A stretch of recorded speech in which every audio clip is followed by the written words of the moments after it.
이제 정비구역 안에서 행위제한. 자, 우리 이제 이 행위제한은 개발구역의 행위제한이나 정비구역의 행위제한이나 똑같이 생각하면 돼요. 자, 행위제한에 대한 설명이 있다. 틀린 것은 1번.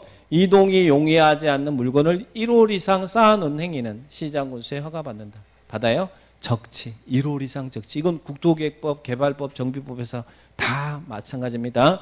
1홀 이상 적치할 때는 허가받아야 되죠. 허가받는다. 맞고. 자, 2번. 허가권자의 행위 허가를 하고자 합니다. 그럴 때 시행자가 있으면 시행자의 의견 들어야 된다. 맞나요? 이것도 국토계획법, 개발법, 정비법 다 공통점입니다. 다 시행자의 의견 들어야 된다. 맞고. 그 다음에 3번. 경작지에서 관상용 중목의 임식제는 시장군수 등에 허가받지 않고 할 수 있다. 원래 나무 150년 중목의 벌채 식재는 허가사항이지만 관상용 중목의 임식제는 허가 없이 가능하죠. 근데 여기서 반전이 있다고 그랬죠. 단 어디? 경작지는 제외한다. 경작지에서는 여기는 허가를 받아야 된다는 이야기예요. 그래서 요 단어가 빠지면 경작지가 아니면 중목의 임시식재는 이것은 허가 없이 할 수 있어요. 관상용 중목 임식재는. 그러나 경작지는 허가를 받아야 돼요. 여기서는 경작지가 나왔으니까 허가 없이 할 수 있다 그러면 틀려요. 요것만 조심하시고. 그 다음에 4번은 뭐 물어본 거예요? 4번은 기득권보호 경과조치 인정하느냐 합니까? 구역 이전에 이미 사업에 착수했으면 계속 공사할 수 있어요? 할 수 있는데 뭐 하고? 30일 내에 신고하고 계속 공사할 수 있다. 이것은 개발법에서도 똑같습니다. 그리고 또 5번도 개발법에 똑같아. 이 개발구역 또 정비법의 정비구역에서 행위 허가 받으면 뭐 받은 것으로 봐요? 국토계획법에 의한 개발행위 허가를 받은 것으로 본다. 이렇게 체크를 하셔야 됩니다. 자, 그래서 여기는 틀린 건 3번만 틀렸어요. 나머지 다 맞습니다. 이런 질문들 기억하시고. 그 다음에 62번 시행방식. 여러분 시행방식도 나오면 틀리면 안 됩니다. 자, 맞출 수 있는 것만 맞추시면 됩니다. 자, 우리 주거환경 개선 사업은 몇 가지 방식이 있어요? 시행방식은. 주거환경 개선 사업. 시행자가 기반시설을 설치 확대하고 토지 등 소유자가 스스로 주택을 보존 정비 개량한다. 이걸 뭐라고 그랬어요? 자력 개량 방식. 그러나 시행자가 따로 있고 토지 소유자가 스스로 주택을 보존 정비 개량한다고 해서 자력 개량 방식. 그 다음 또 두 번째는 무슨 방식이요? 수용해서 주택을 건설해서 공급하는 수용 방식도 인정하죠. 그리고 또 무슨 방식? 토지로 주는 방식도 인정하나요? 이걸 뭐라고 그래요? 환지 방식. 그러면 건물 지어서 분양하는 방식도 인정되나요? 자, 건물 지어서 분양하는 방식. 그게 뭐예요? 관리 처분 계획 방식. 건물 지어서 분양하는. 그런데 주거환경 개선 사업은 건물 지어서 분양하는데 그 건물이 뭐에 한정합니까? 여기는 주거환경 개선 사업은 대상이 주택이잖아요. 주택. 그래서 인가된 관리 처분 계획에 따라 주택, 부대, 복리시설을 건설 공급한다. 이렇게 나오는 거예요. 자, 그러면 주거환경 개선 사업은 오피스텔 공급될 수 있어요? 없어요? 오피스텔은 안 된다는 걸 기억하시고. 그죠? 그리고 또 하나 방식은 이것들을 뭐 하는 방식? 혼용하는 방식. 여기도 혼용 방식이 인정됩니다. 자, 주거환경 개선 사업은 그게 5개 방식이 인정됐죠. 자, 이에 반해서 재개발은 무슨 방식이 인정돼요? 재개발은 2가지 방식이 인정되죠. 건물 지어서 분양하는 관리 처분 계획 방식. 근데 이 관리 처분 계획 방식인데 무슨 건물 지어요? 여기는 주거환경 재개발은 주택도 되고 상가도 되고 공장도 되니까 그냥 건물 이렇게 나오는 거예요. 그리고 또 무슨 방식? 환지로 주는 방식. 환지 방식. 2가지 방식이 인정되죠. 근데 재건축은 여러분 머릿속에 항상 아파트 101동, 102동, 103동 생각하셔야 돼. 재건축은 무슨 방식만 인정해요? 재건축은 관리 처분 계획 방식만 인정합니다. 건물 지어서 분양하는 방식, 관리 처분 계획 방식만 인정해요. 무슨 방식은 인정되지 않는다? 환지로 주는 방식은 인정되지 않는다는 걸 기억하셔야죠. 그리고 또 재건축은 여러분 사시는 아파트 단지잖아요. 그러니까 관리 처분 계획에서 건설하는데 뭘 공급해요? 주택이죠. 근데 오피스텔도 공급할 수 있나요? 오피스텔 공급할 수 있어요? 아까 주거환경 개선 사업은 오피스텔 안 된다고 그랬잖아요. 여긴 됩니까? 근데 되는데 이 오피스텔은 그럼 어디에서만 돼요? 어디에서만? 준주거지역과 무슨 지역? 상업지역에서만 됩니다. 상업적에서만 돼. 다른 데는 안 돼요. 그리고 준주거적 상업적인데 전체 면적의 오피스텔이 공급될 수 있는 것은 얼마예요? 30% 이하다. 이렇게 시행 방법을 정리를 딱 해놓으시기 바랍니다. 자, 그러면 자 1번 틀린 거 모두 골라라. 틀린 거 고르라는 거죠. 자, 틀린 거 골라라. 자, 1번 주거환경 개선 사업 시행자가 환지로 공급 방식 인정됩니까? 환지 방식 인정되죠? 환지 방식 인정되고. 자, 니은번 주거환경 개선 사업 시행자가 정비구역에서 인가받은 관리 처분기에 따라 주택, 부대, 복리시설, 오피스텔을 건설 공급한다. 어디다 틀렸어요? 오피스텔은 안 된다. 이거 틀렸고. 그 다음에 재개발입니다. 저 정비구역에서 인가받은 관리 처분계획에 따라 건축물을 건설 공급한다. 맞죠? 재개발 관리 처분계획 방식과 환지 방식 인정되니까. 근데 재건축은 사업 시행자가 환지로 공급 방식. 환지 방식은 인정되지 않죠? 재건축은 무슨 방식만 인정한다고요? 관리 처분계획 방식만 인정하지 다른 방식 인정되지 않습니다. 그러니까 여기서는 예, 틀린 거 물었잖아요. 틀린 거. 틀린 거니까 답은 몇 번이에요? 니은번과 니을번. 근데 여기 또 잘 풀어놓고 또 이게 답 옳은 거 해가지고 또 답은 기억번, 디귿번. 기억, 디귿은 없네. 아, 답은 그래서 다 이렇게 했겠군요. 틀린 거. 자, 답은 3번입니다. 그렇지만 이 부분들 시행 방법 잘 한번 체크해 주시고요. 자, 그 다음에 정비사업조합 임원. 자, 임원 제가 또 강조 많이 했죠. 조합 임원. 그래서 임원에 관련해서 나올 숫자들 한번 확인해 봅니다. 조합은 다음 어느 하나의 요건을 갖춘 조합장 1명과 이사 감사를 둔다. 자, 근데 조합장이 선임이 되면 언제까지 이사 가지 말고 기다려야 돼요? 조합장은 선임이 됐대. 그럼 언제까지? 1번 사업 시행 인가를 받을 때까지 당해적에 고주해야 됩니까? 조합장은 아까 우리 계획이 있었잖아요. 사업 시행 계획 나오고 또 관리청 계획 나오고 그랬잖아요. 언제까지?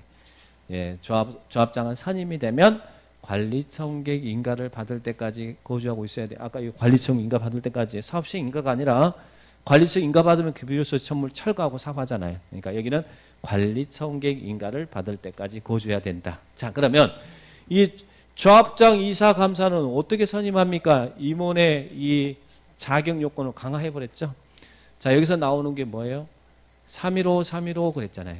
자, 조합 정비구역 안에 거주하고 있는 자서 조합장 이사 감사 선임할 때 선임일 직전 몇 년 동안? 3년 동안 당해자에게 있으면서 거주 기간이 얼마예요?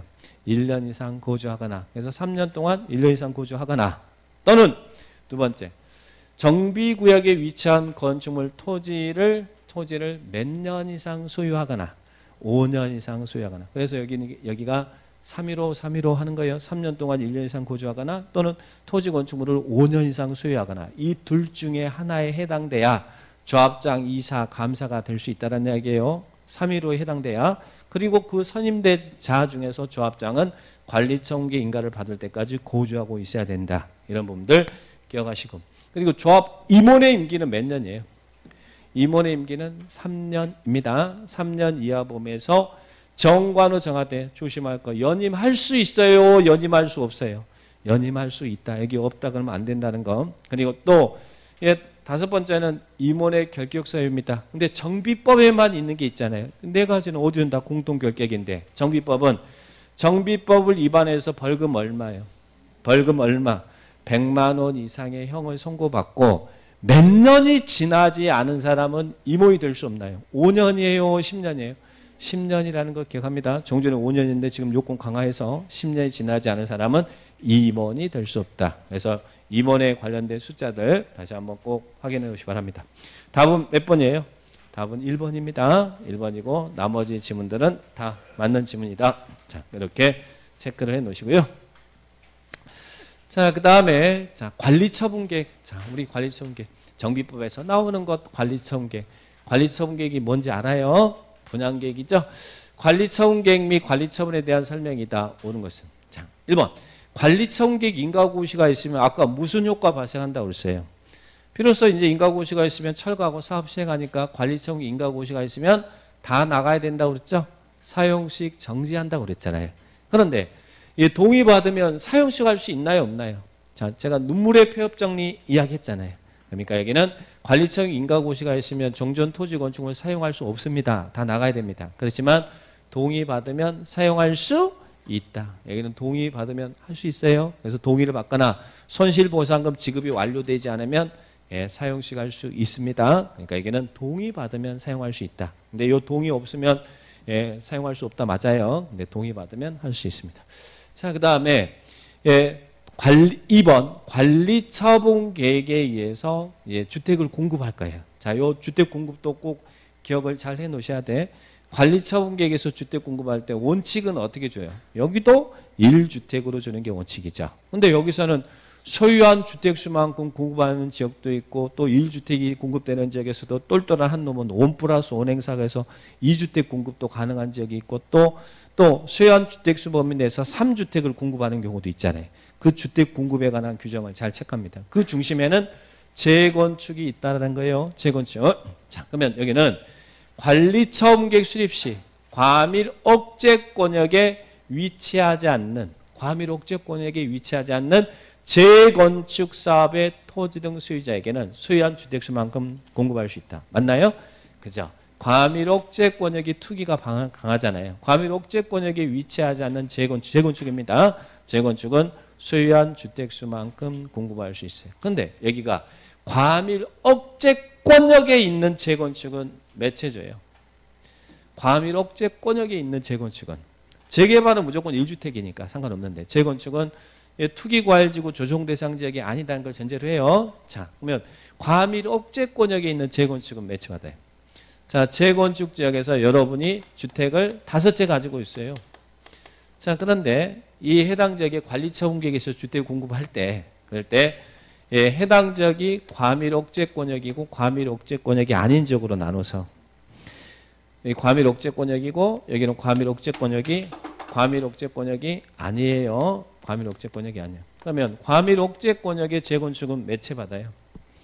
소유한 주택수 범위 내에서 과밀 억제권역은 3주택까지. 그리고 과밀 억제권역이 아닌 지역은 소유한 주택수만큼 받는다. 이 두 가지를 구분하셔요. 과밀 억제권 재건축입니다. 재개발은 1주택이니까 상관없는데 이거 구분하시고. 그럼 여기는 과밀 억제권역에 위치하지 않았으니까 소유한 주택수만큼 준다. 자, 여기도 맞는 문장이죠?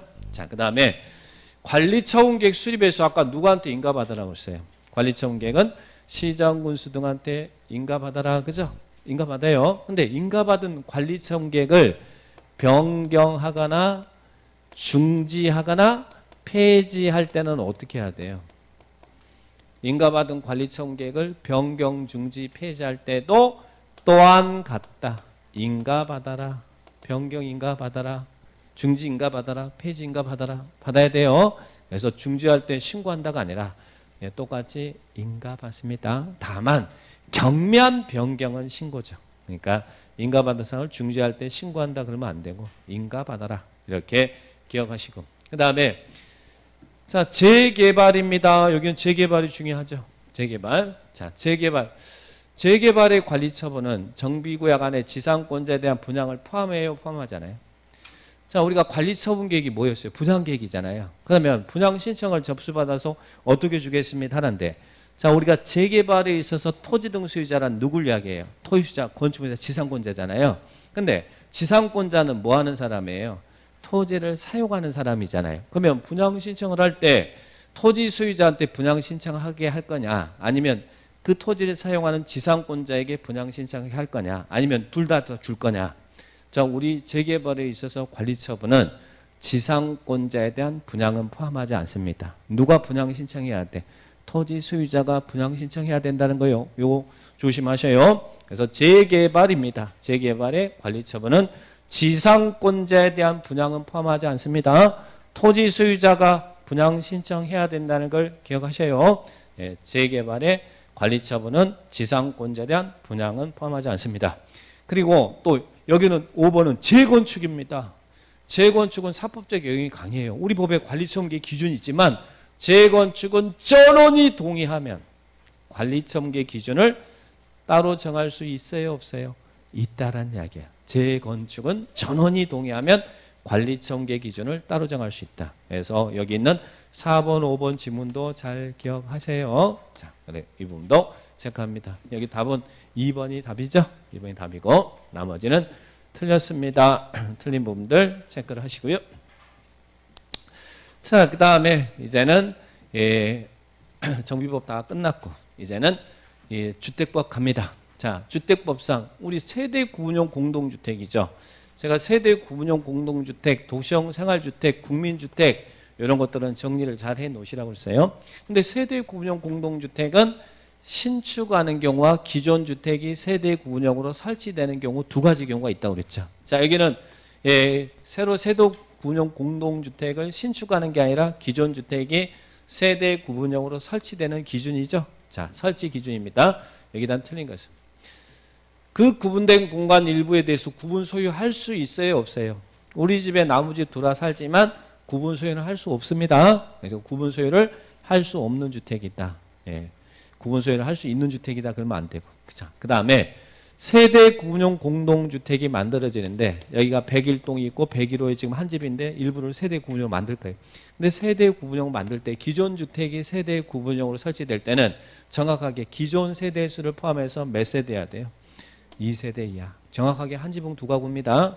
기존 주택이 세대 구분형 만들 때는 기존 세대 수 포함해서 2세대 이하다. 그렇게 보시고 그 다음에 자, 여기가 지금 600세대가 있는 아파트 단지예요. 600세대 아파트인데 여기에 이미 주차장 부대 복리시설이 설치됐을 거 아니에요. 그런데 여기에 있는 일부를 세대 구분형으로 이렇게 만들 거란 이야기예요. 자, 만들 때 우리 법에서는 기준이 있죠. 이 전체 세대수의 세대 구분형이 가능한 것은 전체 세대수 얼마를 넘어서는 안 돼요. 10분의 1을 넘어서는 안 됩니다. 그러니까 600세대 아파트 단지라면 세대 구분형이 가능한 것은 60세대를 넘어가면 안 된다는 이야기예요. 전체 세대수 이 10분의 1을 초과하셔도 안 되고 해당 동, 여기가 101동이잖아요. 해당 동 세대수 얼마를 초과하면 안 돼요. 3분의 1을 초과해서는 안 된다. 그래서 이 세 가지 2세대, 기존 세대 포함해서 2세대 이하고 전체 세대수 10분의 1 넘어가면 안 되고 해당 동 세대수 3분의 1을 초과해서도 안 된다. 이것도 기억합니다. 그리고 세대 구분형이니까 4번 독립된 주거 가능해야겠죠. 욕실, 부엌, 출입문 따로따로 설치가 돼야 되고 그 다음에 근데 왜 이렇게 설치 제한을 하고 있을까? 그 이유는 뭐 때문에 그런다고 했어요? 이 5번 때문에 그런다고 했죠. 신축이든 설치든 건설 기준 적용할 때 이 구분된 공간을 각각의 공간으로 보고 주차장 부대 복리시설을 설치합니까? 아니면 그냥 101호 하나의 세대로 보고 설치가 됩니까? 각각 보고 설치하면 그런 문제 발생하지 않잖아요. 근데 문제는 하나의 세대로 봐서 설치가 되니까 주차장 부대 복리가 부족할 수밖에 없잖아요. 그죠? 그래서 여기 건설 기준 적용할 때는 구분된 세대를 각각의 세대로 적용하는 게 아니고 하나의 세대로 본다. 그죠? 101호로 본다는 이야기예요. 두 집 살아도 101호로 보고 주차장 부대 복리시설이 설치되기 때문이다. 그렇게 이해하시면 됩니다. 답은 몇 번입니까? 답은 5번이 답이죠. 그래서 여기는 틀린 지문 이렇게 체크하시면 되겠습니다. 세대 구분형 공동주택, 기존 주택이 설치될 때. 자, 그 다음에 공공택지. 자, 이제 공공택지 시험에 나올 때 됐습니다. 공공택지. 공공택지란 이런 공공사업에 의해서 개발 조성되는 공동주택 건설 용지를 말한다. 거기에 공공택지에 해당하지 않는 공공사업이 아닌 것. 자, 이 공공사업이 아닌 걸 물어본 거예요. 자, 1번. 도시재생 활성화 및 지원에 관한 특별법에 따른 주거재생 혁신지구에서 이 주거재생 혁신지구에 의해서 개발 조성되는 공동주택 건설 용지는 공공택지일까요? 아닐까요? 자, 공공택지는 뭔가 새로운 것에 의해서 만들어질 때 조성되는 공동주택 건설 용지가 공공택지지 있던 것 다시 뜯어 고쳐서 만들어지는 이런 것은 공공택지가 아니에요. 그래서 제가 어떻게 정리했어요?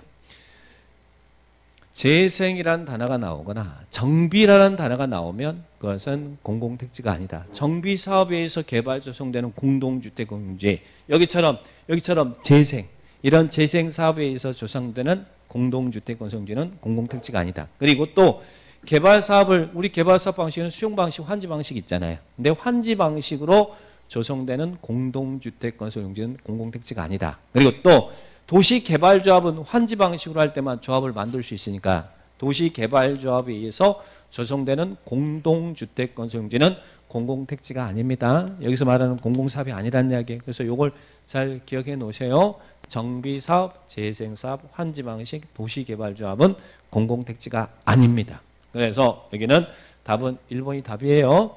자, 여기처럼 택지개발 사업에 의해서 조성되는 공동주택 용지, 산업단지 개발 사업에 의해서 조성되는 공동주택 건설 용지, 공공주택지구 조성 사업에 의해서 조성되는 공동주택 건설 용지, 그리고 수용 방식으로 조성되는 공동주택 건설 용지는 공공택지다. 그래서 택지개발 사업, 산업단지 조성 사업, 수용 방식, 이건 다 공공택지죠. 새로운 개념으로 생각하시면 돼요. 그러나 요거는 공공택지가 아니다. 요걸 기억을 해 놓으시기 바랍니다.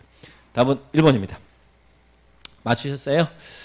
자, 그 다음에 67. 자, 요 부분이 좀 또 어려웠을 거예요. 이건 유학집에 있습니다. 유학집에 주택조합 가입 철회 및 가입비 반환입니다. 자, 보겠습니다. 자, 우리 지역주택조합 조합원을 모집해야 되잖아요. 모집이 돼야 조합을 설립할 수 있잖아요. 그죠? 자, 모집할 때 어떤 사람 모집해요? 그 건설 예정 세대수 조합원은 몇 명 모집해야 돼요? 50% 모집하고, 조합원을 모집할 때 조합원이 될 수 있는 사람은 어떤 사람이 조합원이 돼요? 무주택자나 85제곱미터 이하 주택을 한 채 안에 소유한 세대주인자가 조합원이 되죠. 자, 그러면 모집 주체가 있을 겁니다. 자, 모집 주체가 조합원 모집하잖아요.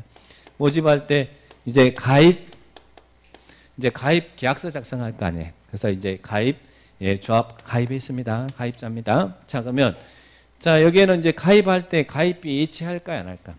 가입비 예치하겠죠.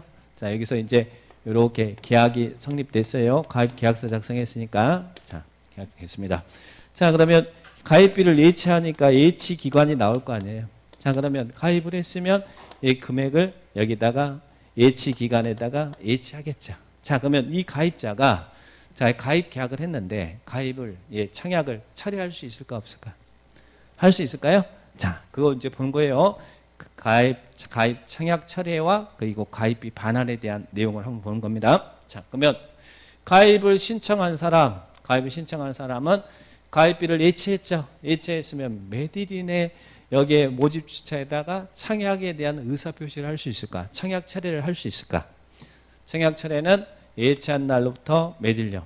30일 이내 주택조합에 대한 가입에 관한 청약을 철회할 수 있어요. 자, 그러면 여기는 청약 철회합니다라고, 청약 철회에 대한 의사표시는 이 예치한 날부터 몇 일 이내 하라고요? 30일 이내 합니다. 자, 청약 철회 30일 이내 청약 철회할 수 있다. 그러면 이제 철회를 하면 철회 의사표시는 언제 효력이 발생합니까? 자, 이 청약 철회 30일 이내 할 수 있다고요. 자, 2번 청약 철회를 서면으로 하는 경우에 청약 철회에 대한 의사 표시를 표시한 서면이 그 도달된 날, 모집 주체한테 도달된 날에 효력이 발생한다. 그럴까요? 우리 민법에 뭐 발신주의, 도달주의 나오는데 여기는 청약 철회에 대한 의사 표시는 도달된 날에 효력이 발생하는 게 아니라 서면으로 발송한 날에 의사 표시가 효력이 발생하는 거예요. 그러니까 서면을 발송한 날. 자, 아까 30일에 철회할 수 있다고 그랬잖아요. 그 안에 발송하게 되면 청약의 효력은 유지가 된다는 이야기예요. 청약 철회. 그래서 여기는 발송한 날. 자, 그 다음에 그러면 여기에서 이제 했죠. 그럼 모집 주체는 뭐 해야겠어요? 자, 지금 예치를 해놨잖아요. 가입하면서. 그죠? 가입 예치해놨으니까. 모집 주체는 예치 기관의 장에게 이 가입자한테 예치금 반환해 주세요라고 반환을 철회 의사표시가 있었으면 반환을 요청해야 됩니다. 자, 여기가 이제 반환 요청이네요. 자, 반환 요청은 몇 일이나 하냐면 7일 이내, 7일 이내 반환해 주세요라고 반환 요청해요. 자, 그러면 여기 3번 가입을 신청한 자가 청약 철회한 경우, 자, 모집 주체는 청약 철회 의사표시가 도달된 날부터 7일 이내 예치 기관의 장에게 가입비 반환해 주세요라고 이렇게 요청을 합니다. 자, 반환 요청. 그러면 자, 예치 기관의장이 이렇게 가입자한테 이 가입비를 반환해 줘야겠잖아요. 자, 그러면 가입비 반환은 몇 일 이내 할까? 여기는 10일 이내 가입비를 반환해 줘야 됩니다. 자, 그러면 여기는 4번은 어디다 틀렸습니까? 요청일로부터 7일이 아니라 10일 이내 가입비 등을 예치한 자에게 반환한다. 그럼 요 숫자 기억합니다.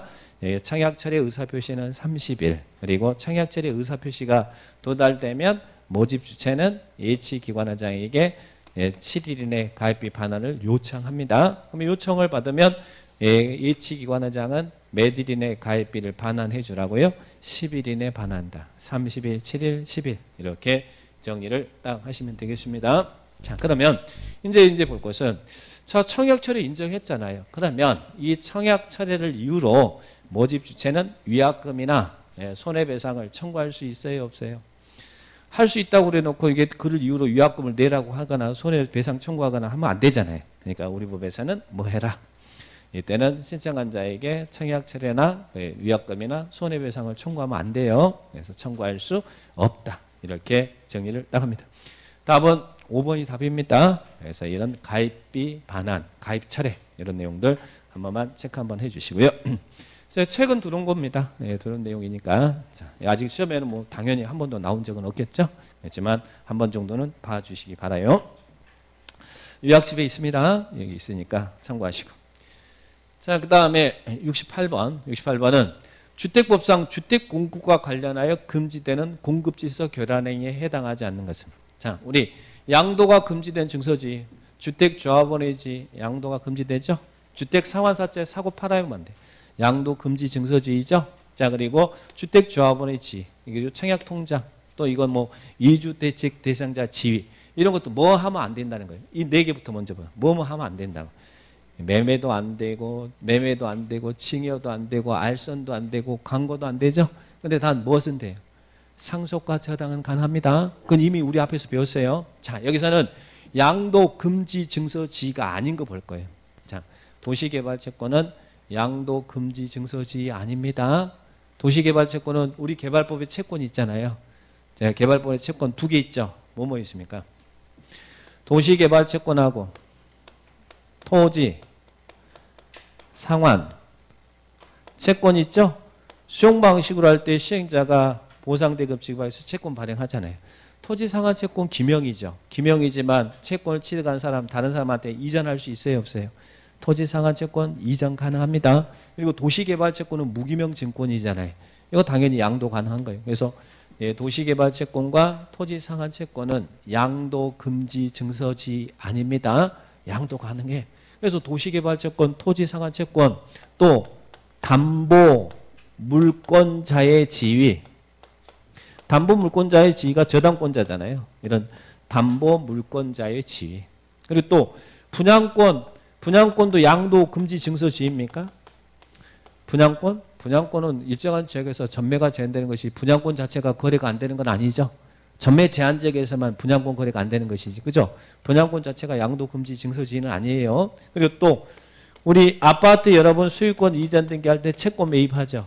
그 채권이 무슨 채권이냐면 국민주택채권이에요. 국민주택채권은 양도 가능합니다. 그래서 여러분이 등기할 때 법무사한테 채권 팔아버리잖아요. 그래서 이게 여러분이 안 가지고 있는 거잖아요. 그래서 이것들은 도시개발채권, 토지상환채권, 분양권, 담보물권자의지, 그리고 또 국민주택채권, 이것들은 양도 금지 증서지가 아니에요. 그러니까 이런 분들 체크를 딱 하시면 되겠습니다. 자, 답은 4번이 답이죠. 자, 체크하시고. 자, 그 다음에 이제 69번입니다. 69번은 좀 셋하죠.